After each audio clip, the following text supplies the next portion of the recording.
Mr. Deedat, I'd like to say to you that the Christian had no power to heal the sick. We don't do no healing. If we could do healing, we will empty RK Khan's hospital. And if we could do healing, we will empty every hospital in the world. We don't do the healing. Only Jesus does the healing through us. And I want to say something not relating to the topic. I'd like to ask the chairman if I could.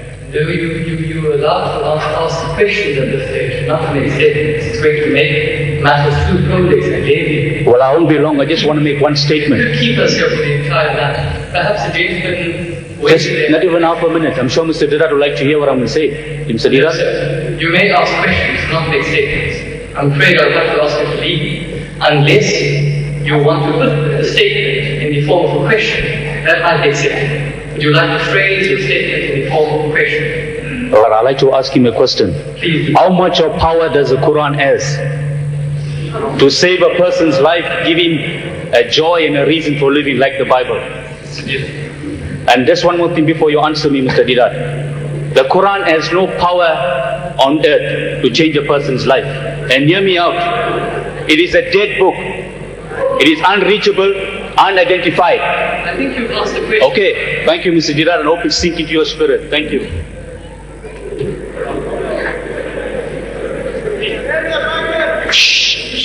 Silence, please.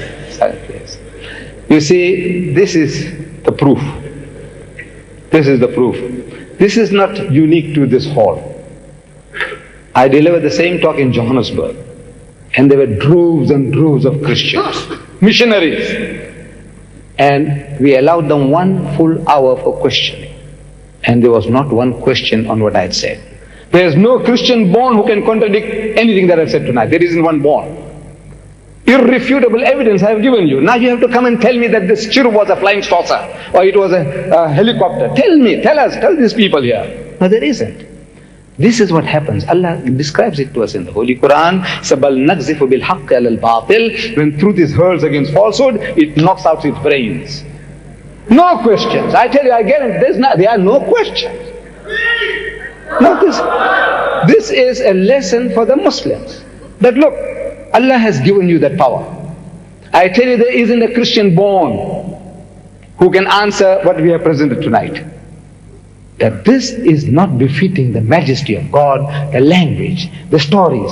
I haven't come out with the whole. I just put them aside. I said, look, I'd rather give you a chance in case you said, look, this guy spoke for 2 hours and he's not giving us any chance.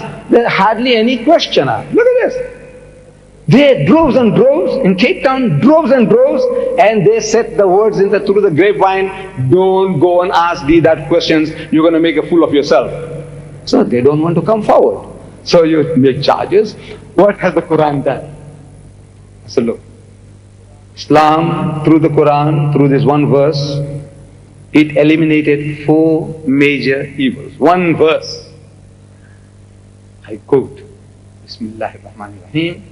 Ya ayyuhalladhina amanu. Say, oh you who believe.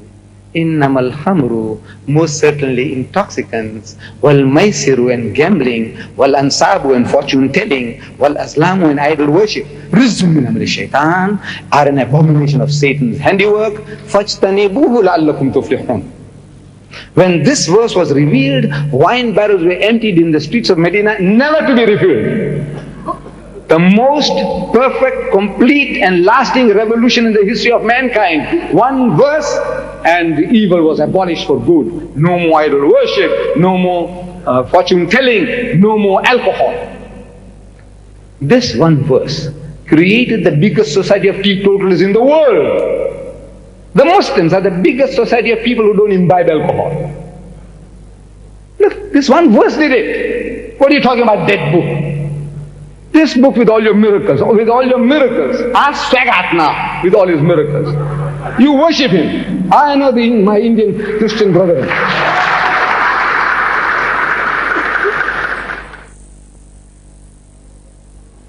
The lies that he has been speaking. Jim Baker, the lies. Gorman, the lies.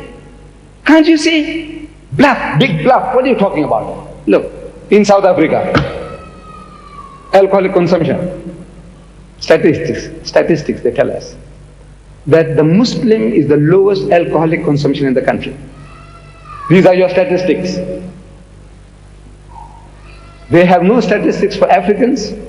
They have no statistics for Indians. But they say the colored community, 5 times the amount of alcoholics as any other race in the country. 5 times the amount. The Malay is a color. It's a Muslim color. That's the identity. That is the color identity. He lives with the colors. The Muslim Malay, the lowest in the country, the Christian colored, 5 times the amount of any other race in the country. This is what your book has done. I said 8% of the white people who read this book incest are committing incest. 13% of the American people are committing incest. What are you talking about changing your life? I want to know what life it has changed. What is this? Come forward. Look, I said that what I have presented to you, I've presented a case to you. I said, look, this is not befitting God. This is not the word of God. Contradictions abound. You say one or none, 36,000 difference, 440. Jesus, come on, man, come on. And you want me to give you one? You read the book of Ezekiel, chapter 16, verse 25, read it. No, you don't know the book. He said not about the Bible. He doesn't read the Bible. He's a newborn Christian. He's a new Christian. He doesn't read the Bible. Jesus saved him and it heals people. What is this? I have spoken for an hour and a half. Were you listening? Was my English too hard on your ears? What is it? What has happened to you? No, the Quran gave the answer. Brains is knocked out. Come forward. Let's see these brothers here. If you have any question on the subject, come, welcome.